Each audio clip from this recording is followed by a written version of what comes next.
ভারতীয় টিমের নতুন হেড কোচ গৌতম গম্ভীরের নেতৃত্বাধীনে ভারতীয় পুরুষ ক্রিকেট দল শ্রীলঙ্কা সফরে 3টি টি-20 এবং 3টি ওডিআই ম্যাচের সিরিজ খেলতে চলেছে। আর এই শ্রীলঙ্কা সফরে ভারতীয় টিম প্রথম টি-20 ম্যাচটি শ্রীলঙ্কার পাল্লেকেল্লে স্টেডিয়াম থেকে ভারতীয় সময় অনুযায়ী সন্ধ্যে 7টা থেকে খেলতে চলেছে। বন্ধুরা, এখন তোমাদের আমি জানাতে চলেছি গৌতম গম্ভীর নতুন হেড কোচ হওয়ার পর ভারতীয় টিম প্রথম টি-20 ম্যাচের জন্য কোন নতুন প্লেইং 11 নিয়ে মাঠে নামতে চলেছে। ভারত বনাম শ্রীলঙ্কার মধ্যে প্রথম টি-20 ম্যাচের সম্পূর্ণ প্লেইং 11 জানার জন্য অবশ্যই ভিডিওটিকে স্কিপ না করে শেষ পর্যন্ত দেখতে থাকো। ক্রিকেট এবং আইপিএল রিলেটেড সমস্ত ধরনের জেনুইন আপডেট বাংলায় সবার আগে এই চ্যানেলে পাওয়ার জন্য অবশ্যই চ্যানেলটিকে এখনই সাবস্ক্রাইব করে পাশের অল নোটিফিকেশনটিকে অন করে রাখো। টি-20 ওয়ার্ল্ড কাপ 2024-এর চ্যাম্পিয়ন হওয়ার পর ভারতের আগামী শ্রীলঙ্কার বিরুদ্ধে টি-20 এবং ওডিআই সিরিজের জন্য বিসিসিআই থেকে ইতিমধ্যেই ঘোষণা করে দেওয়া হয়েছে ভারতীয় টিমের সম্পূর্ণ 15 জনের স্কোয়াড। যে দুটি স্কোয়াড আমি তোমাদের এই ভিডিওর মাধ্যমে জানিয়েছি, চাইলে বন্ধুরা সেই ভিডিওটি তোমরা দেখে নিতে পারো। ভিডিওটির লিঙ্ক ডেসক্রিপশনে দেওয়া থাকবে। যেখানে শ্রীলঙ্কার বিরুদ্ধে টি-20 সিরিজের সব থেকে বড় হাইলাইট হলো এই স্কোয়াডের captain head coach Gautam Gambhir ভারতীয় দলে জয়েন করার পরই টি-20 ওয়ার্ল্ড কাপ 2024-এও ভারতীয় দলের সেই ভাইস ক্যাপ্টেন থাকা হার্দিক পান্ডিয়াকে সরিয়ে সূর্যকুমার যাদবকে ভারতীয় দলের নতুন টি-20 ক্যাপ্টেন বানানো হয়েছে। আর বন্ধুরা, কোচ গৌতম গম্ভীর এবং চিফ সিলেক্টর অজিত আগারকারের এমন সিদ্ধান্ত নেওয়ার কারণ কি ছিল তাও বন্ধুরা একটি প্রেস কনফারেন্সের মাধ্যমে জানানো হয়েছে। তাই ভারতীয় দলের নতুন টি-20 ক্যাপ্টেন সূর্যকুমার যাদবের পরিচালনায় প্রথম টি-20 ম্যাচের জন্য শ্রীলঙ্কার বিরুদ্ধে ভারতীয় টিমের প্লেইং 11 কিছুটা এমন হতে পারে, যেখানে ভারতীয় টি-20 সাইড থেকে রোহিত শর্মা, বিরাট কোহলিদের অবসর নেওয়ার পর সামনের দিনের জন্য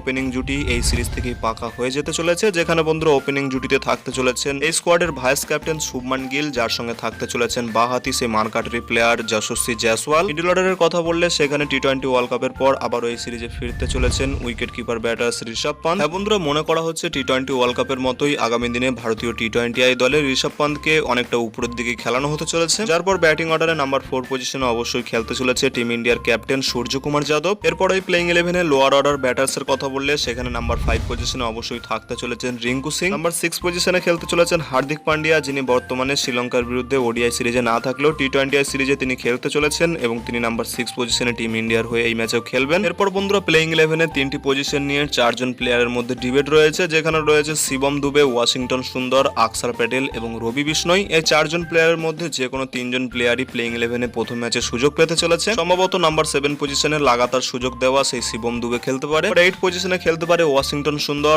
অথবা আকসার প্যাটেল এবং নাম্বার 9 পজিশনে থাকতে পারে রবি বিষ্ণই। এছাড়া শ্রীলঙ্কার বিরুদ্ধে প্রথম টি-20 ম্যাচের জন্য প্লেইং একাদশে থাকতে চলেছেন 2 জন পেসার, যেখানে খেলতে চলেছেন আর্শদীপ সিং এবং ফিরতে চলেছেন মোহাম্মদ সিরাজ। বন্ধুরা, কিছুটা এমনই হতে পারে শ্রীলঙ্কার বিরুদ্ধে প্রথম টি-20 ম্যাচের জন্য ভারতীয় টিমের সম্পূর্ণ প্লেইং 11। কোচ গৌতম গম্ভীর প্রথম টি-20 ম্যাচের জন্য ভারতের কোন নতুন দলকে শ্রীলঙ্কার বিরুদ্ধে মাঠে নামাতে চলেছে তোমাদের মতামত ভিডিওর নিচে কমেন্ট সেকশনে অবশ্যই জানাও। আর বন্ধুরা, ভিডিওটি ভালো লাগলে ভিডিওটিকে অবশ্যই একটি লাইক করে পারলে বন্ধুদের মধ্যে শেয়ার করে দিও। দেখা হচ্ছে এমনি কোনো অন্য ভিডিওতে। Till then, bye by.